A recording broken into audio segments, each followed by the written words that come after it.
This is WENY News. Thanks for clicking on the webcast. I'm Kelly Meyer. Here's the latest from WENY News and the Star Gazette. A retired state police investigator is facing charges this morning for sex abuse.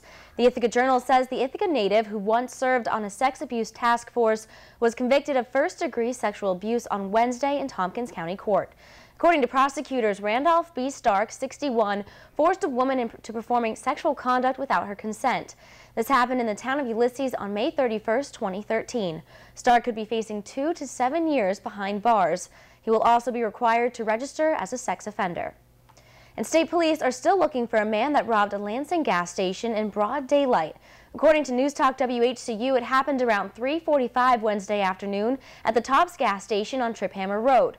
Police say a white man wearing a brown coat and turquoise hooded sweatshirt entered the gas station booth and demanded money.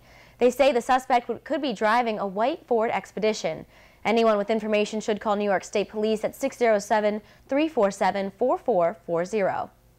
And Cornell is helping you take a trip back through time. A rare Civil War book is joining the university's already vast print collection. It's the library's 8 millionth volume. This particular volume features 265 unusual photographs, among them rarely seen images of infantry, artillery, and cavalry units preparing for battle. It also contains portraits of Union and Confederate officers, prisoners of war, and Abraham and Mary Todd Lincoln.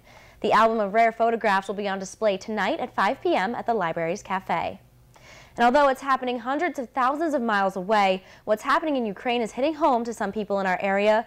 St. Nicholas Ukrainian Church in Elmira Heights serves a large population of Ukrainian immigrants whose ancestors settled in the village.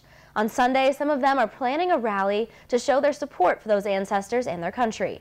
At least 99 people have died this week in clashes in Kiev, the nation's capital. Local residents will meet outside the church at 10 a.m. Sunday to support the people of Ukraine. And a well-known visitor to our show is giving a big donation to a local food bank. BJ's Wholesale Club donated over 15 million pounds of food to 48 food banks and agencies, one of them being the Food Bank of the Southern Tier. BJ's donated the food, which is, by the way, equivalent to 12 million meals, as part of their Feeding Communities program. Each of BJ's 201 clubs donated its unsold produce, dairy, meat, and fish to groups in the company's 15-state footprint. Definitely going to have to call Mike Marcus and make sure to thank the guys at BJ's for that one. Now here's Craig Flint with today's forecast. Mike's a great guy. Love it when he comes, you know. He hooks us up with all kinds of food. Yeah. Hey, temperatures this morning are mild, in the 40s. Now, just to put this into perspective for you, average high this time of year in February is 37, so we're already starting out way above that this morning. And I think temperatures today top out near 50 before they start to kind of fall off this afternoon as a cold front comes through. Now, it's not going to be like off the table, like, you know, go off the cliff cold, but you'll definitely note a little bit of a cool down. There's the cold front. What happened last night, we had the warm front move through. That is now well to the north, and for a while there, we were actually tracking some thunder down across northern PA. Here's the cold front right here. That's what's coming through today through midday, so we'll increase the shower chances, or at least have the risk for a shower, right through midday, lunchtime, 1 o'clock, and then I think the cold front will start to shift its way to the east. And again, behind it, not a lot of cold air. By the way, you see the snow and the spin right here. That's that storm, pretty potent storm, delivering snow to much of Wisconsin and Illinois. And yesterday, down in this area right here, well, I should say more like right here, we had over a dozen tornadoes. Very dynamic, lots of energy with this particular system as it works its way through the region. So we will be dealing with the cold front as that comes through. It blows by for the afternoon, and it gets a little bit breezy, but again, it's not super cold behind the cold front. There's the next one that comes through, and that will reinforce the cold air as we head into the weekend.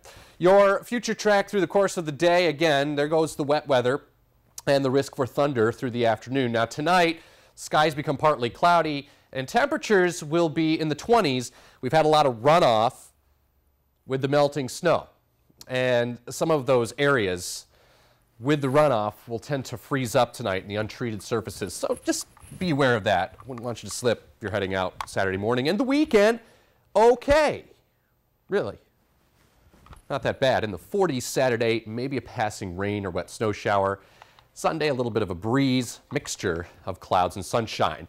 Long-range forecast here.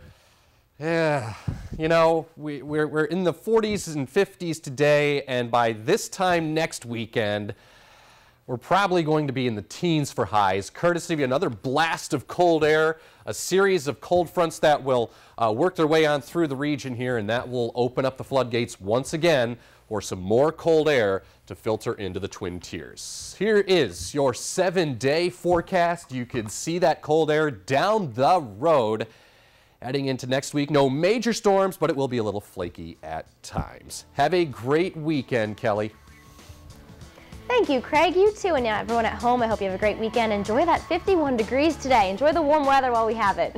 And for the latest news, weather, and sports, be sure to watch WENY News at 5:36 and 11. Don't forget to pick up a copy of today's Star Gazette. I'm Kelly Meyer. Have a great day.